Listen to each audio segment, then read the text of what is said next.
Bismillahirrahmanirrahim. Assalamualaikum warahmatullahi wabarakatuh.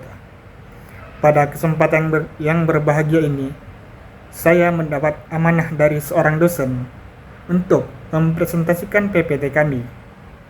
Tapi sebelumnya, perkenalkan, saya Muhammad Fahri Abdullah Tanjung sebagai perwakilan dari kelompok 5. Seperti yang kita ketahui, bahwasanya pada masa Bani Abbasiyah, sastra Arab mencapai puncak keemasannya, atau sering disebut dengan Golden Age. Sastra Arab di sini dapat kita bagi menjadi dua bagian, yaitu puisi atau sering disebut dengan syair dan prosa atau an-nasr. Dan saya di sini akan menyampaikan materi kami yang berjudul Perkembangan Puisi pada Masa Bani Abbasiyah. Perkembangan puisi pada masa Bani Abbasiyah. Mata kuliah pengantar kesusastraan Arab. Nah, di sini ada anggota kelompok kami. Yang pertama itu ada Irwan Syaputra, kemudian Eka Kurniati, Nur Hasan Ramli, dan yang terakhir ialah saya sendiri, Muhammad Fahri Abdullah Tanjung. Apa sih definisi puisi pada masa ini? Puisi pada masa Bani Abbasiyah adalah bentuk ekspresi sastra yang menggunakan bahasa indah dan ritmis untuk menyampaikan perasaan, pemikiran, serta kritik sosial dengan tema yang lebih beragam dan gaya yang lebih kompleks dibanding masa sebelumnya. Jadi, pada masa Bani Abbasiyah ini, puisi itu bisa kita ibaratkan kayak lagu.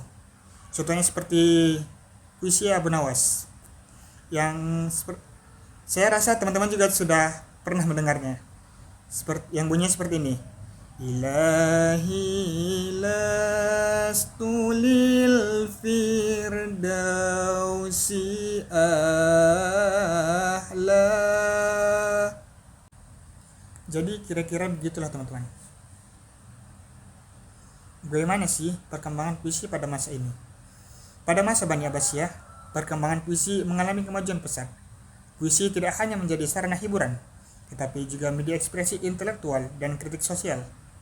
Para penyair mulai mengeksplorasi tema-tema baru seperti filsafat, yaitu hal-hal yang dalam tentang hidup, kemudian ilmu pengetahuan, yaitu ilmu yang mengangkat soal ilmu-ilmu baru, kemudian kehidupan kota, yaitu menggambarkan suasana di perkotaan, kemudian cinta, yang pastinya cinta itu soal asmara dan percintaan, kemudian yang terakhir itu ada satir, yaitu sindiran halus atau ejekan.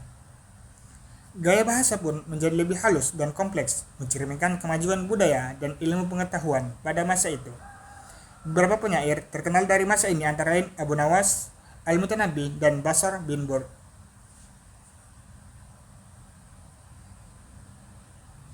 Kemudian ada faktor-faktor yang mempengaruhi puisi pada masa Bani Abbasiyah. Puisi pada masa Bani Abbasiyah dipengaruhi oleh berbagai faktor yang cukup kompleks, baik dari segi politik, sosial, budaya, hingga agama. Berikut adalah beberapa faktor utama yang mempengaruhi perkembangan puisi pada masa itu. Yang pertama ialah kondisi politik dan stabilitas kekuasaan. Awalnya, pemerintahan Bani Abbasiyah itu kuat dan stabil, terutama di masa kepemimpinan seperti Sultan Harun ar-Rasyid dan Al-Ma'mun. Nah, kalau pemerintahan stabil, orang-orang jadi tenang dan bisa lebih fokus sama hal-hal intelektual dan kesusastraan. Jadi, banyak puisi-puisi yang lahir dan berkembang.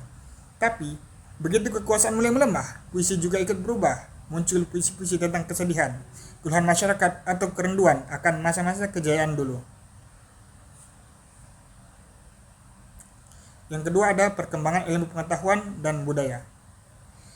Zaman ini sering disebut zaman keemasan Islam, karena banyak ilmu yang berkembang seperti filsafat, kedokteran, matematika, dan sastra. Perkembangan ilmu ini bikin puisi jadi lebih kaya, punya nilai-nilai intelektual, logis, dan bahkan menyentuh filsafat. Jadi, puisi ini tidak cuma soal perasaan, tapi juga pemikiran. Yang ketiga ada pengaruh budaya asing. Kerajaan Abbasiyah banyak interaksi dengan bangsa lain seperti Persia, Yunani, dan India. Nah, interaksi ini membawa pengaruh besar ke gaya, tema, dan bentuk puisi. Banyak penyair yang terinspirasi dari sastra dan pemikiran dari luar Arab, yang membuat puisi jadi semakin beragam dan unik. Kemudian yang keempat, ada kehidupan istana dan patronase kesusastraan. Para khalifah dan bangsawan itu sering sekali jadi pendukung para penyair. Mereka mempekerjakan penyair di istana mereka. Makanya banyak kali puisi ujian untuk raja atau bangsawan, puisi sindiran atau hijai buat musuh, atau puisi yang menceritakan kehidupan di istana. Ada juga semacam sponsor buat para penyair. Kemudian yang kelima itu ada keberagaman sosial dan agama. Pusat kekuasaan Abbasiyah, Baghdad, itu kayak seperti tempat melebur berbagai suku dan agama. Ada orang Arab, Persia, Turki, dan lainnya dengan berbagai keyakinan. Keberagaman ini membuat tema puisi jadi lebih luas dan umum. Tidak cuma terpaku pada tema-tema Arab klasik saja. Puisi juga bisa menyentuh berbagai aspek kehidupan yang lebih universal. Dan yang terakhir ada kebebasan ekspresi dan eksperimen sastra. Nah, penyair di zaman ini mulai berani mencoba bentuk dan gaya baru dalam puisi, karena mereka tidak selalu terpaku pada aturan-aturan kuno. Beberapa bahkan memasukkan unsur humor, erotisme, spiritual atau tasawuf dan filsafat ke dalam puisi mereka. Ini yang menunjukkan adanya kebebasan berekspresi yang membuat puisi semakin inovatif. Jadi, bisa kita bilang puisi pada masa Bani Abbasiyah ini berkembang karena ada lingkungan yang mendukung, seperti politik stabil, ilmu yang maju.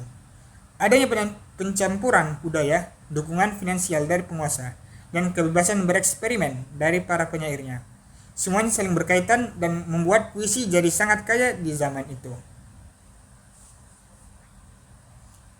Nah, itu tadi faktor-faktor yang mempengaruhi puisi pada masa Bani Abbasiyah. Sekarang kita masuk ke tujuan puisi pada masa Bani Abbasiyah.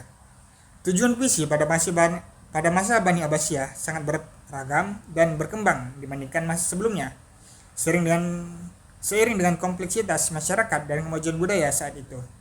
Berikut adalah beberapa tujuan utama puisi pada masa tersebut. Yang pertama ialah memuji penguasa dan patron.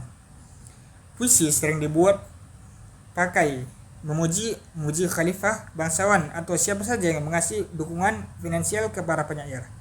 Tujuannya jelas, biar penyairnya dapat pengakuan, hadiah, atau perlindungan. Banyak penyair yang hidup dari bayaran puisi pujian mereka ini. Kemudian untuk kritik sosial dan satir, hija atau dan tazalum.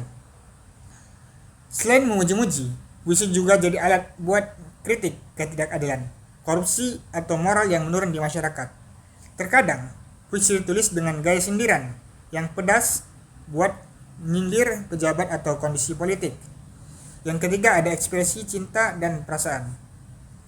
Nah, puisi tentang cinta itu berkembang pesat di zaman ini. Banyak puisi ghazal yang ditulis buat nyampein rasa cinta, kangen atau sedih. Baik itu cinta yang romantis sama manusia biasa atau cinta yang sifatnya spiritual kepada Tuhan. Kemudian ada pencerahan dan filsafat.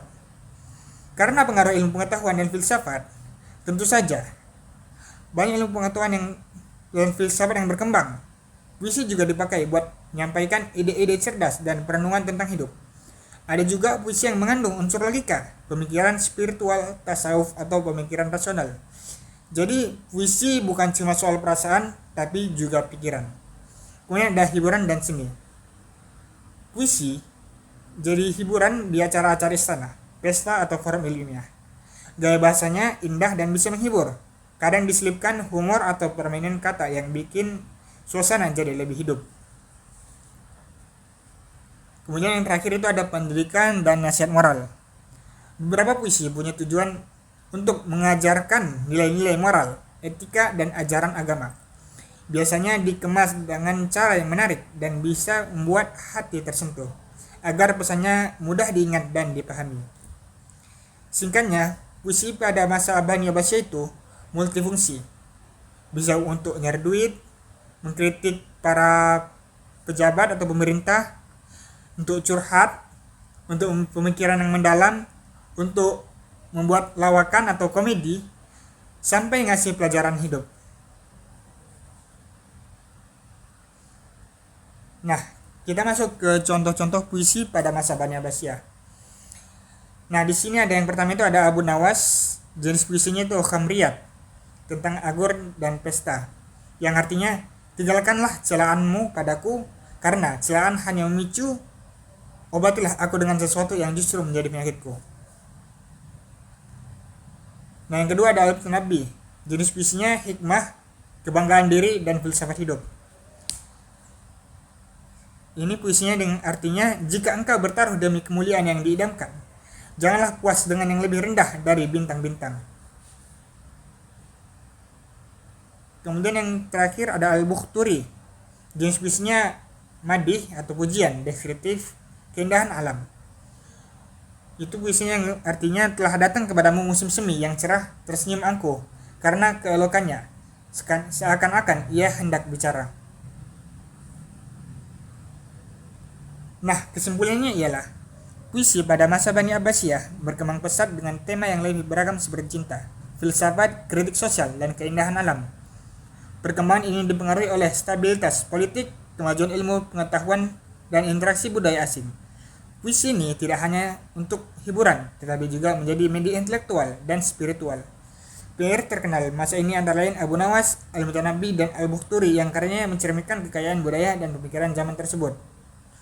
Nah, untuk tambahannya, puisi pada masa Bani Abbas ini memiliki beberapa jenis, yaitu yang pertama adalah madah atau pujian, kemudian yang kedua ada hija atau cacian atau ejekan, kemudian yang ketiga ada ghazal yaitu cinta atau romansa, yang keempat ada rotsa yaitu ratapan, yang kelima ada zuhud atau ketenangan, yang keenam ada khamriyat, puisi tentang anggur atau minuman keras, yang ketujuh ada tardiyat yaitu puisi tentang berburu, yang kedelapan ada siasah yaitu politik, yang kesembilan adalah puisi pendidikan. Nah, sekian presentasi yang dapat saya sampaikan pada kesempatan yang berbahagia ini. Lebih dan kurangnya atau jika ada kesalahan dari kata-kata saya mohon maaf. Sekian, terima kasih. Assalamualaikum warahmatullahi wabarakatuh.